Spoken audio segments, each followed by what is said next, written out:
वलीद इस वक्त जिस सदमे और गुस्से में है इसका अंदाज़ा लगाना मुश्किल है, क्योंकि इसे एक ऐसी हकीकत मालूम हुई है जिसने इसके होश उड़ा दिए हैं। वलीद जब अस्पताल पहुंचता है इसे पता चलता है कि दानिया उम्मीद से थी, लेकिन इसका बच्चा अब इस दुनिया में नहीं रहा।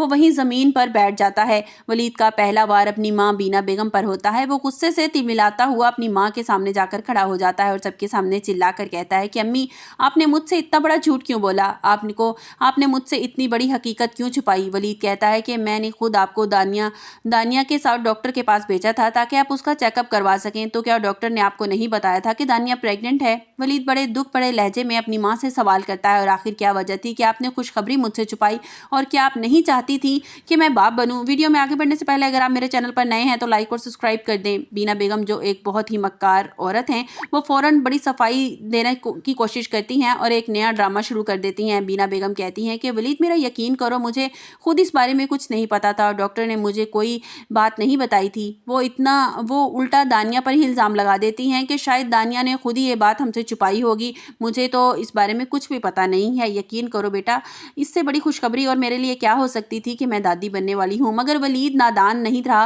वो अपनी माँ की आंखों में देख कर कहता है कि अम्मी, मैं जानता हूँ कि आप दानिया को पसंद नहीं करती थी। वलीद कहता है कि आपने हमेशा उसे इस घर से निकालना चाहती थी, और अब डॉक्टर कह रहे हैं कि दानिया की तबीयत किसी गलत दवाई की वजह से बिगड़ी है। वलीद बड़े सख्त लहजे में पूछता है कि अम्मी, सच बताएं कि आपने दानिया को कोई ऐसी दवाई दी थी जिसकी वजह से उसकी तबीयत ख़राब हो गई है?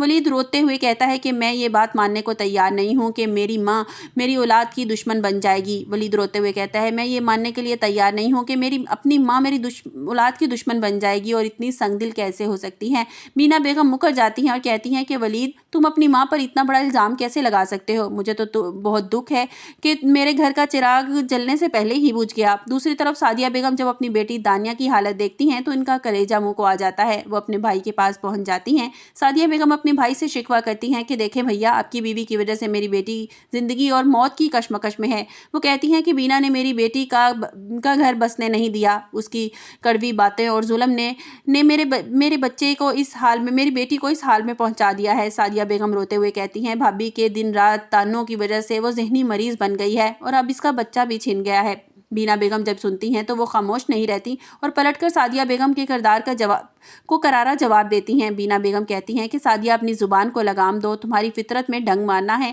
और तुम कैसे बदल सकती हो? वो कहती हैं, तुम हमेशा दूसरों पर इल्ज़ाम लगाती हो। अब दानिया के साथ जो कुछ हुआ, अब सारा मलबा तुम मुझ पर डाल रही हो और खुद तो तुम पाक साफ हो गई हो।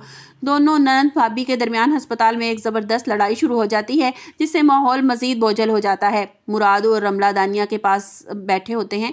वो दानिया की आंखों से आंसू थमने का नाम नहीं ले रहे, बस वो खामोशी से दीवारों को घूर रही है। रमला दानिया का हाथ थाम कर उसे तसल्ली देने की कोशिश करती है, मगर दानिया के पास अब खोने के अलावा के लिए कुछ बचा ही नहीं था। वलीद ने अब फैसला कर लिया है कि इस मामले की तह तक ज़रूर पहुंचेगा कि आखिर वो गलत दवाई दानिया तक पहुंची कैसे। वलीद अपनी माँ की किसी भी बात पर यकीन करने को तैयार नहीं है। उसके दिल में बीना बेगम के लिए शक का बीज एक तनावल दरख्त बन चुका है। सादिया बेगम का भाई जो अपनी बीवी बीना बेगम के रवैये से परेशान है, वो समझ नहीं पा रहा कि वो साथ दे तो दे किसका। घर के अंदर एक साजिशों का माहौल बन गया है, जहां हर कोई एक दूसरे को कसूरवार ठहरा रहा है। आने वाली किस्त में आप देखेंगे कि वलीद जब डॉक्टर से दोबारा अकेले में मिलेगा तो कुछ ऐसे सबूत मिलेंगे जो सीधा बीना बेगम की तरफ इशारा करेंगे। तब वलीद का गुस्सा क्या रंग ले आएगा, और क्या वो अपनी माँ की कोई गुनाहों की सज़ा उन्हें देगा, और दानिया क्या इस सदमे से बाहर आकर वलीद पर दोबारा भरोसा कर सकेगी। ड्रामा दामे मोहब्बत की कहानी अब ऐसे मोड़ पर है जहाँ मोहब्बत नफरत की जंग मासूम रिश्ते पिस रहे हैं। आपको क्या लगता है कि बीना बेगम ने जानबूझकर दानिया का बच्चा ज़ाया करवाया है? कमेंट्स बॉक्स में अपनी राय का इजहार ज़रूर कीजिएगा। आपको हमारी वीडियो कैसी लगी? मिलते हैं एक नई वीडियो के साथ। अपना बहुत सा ख्याल रखिएगा। अल्लाह हाफिज़।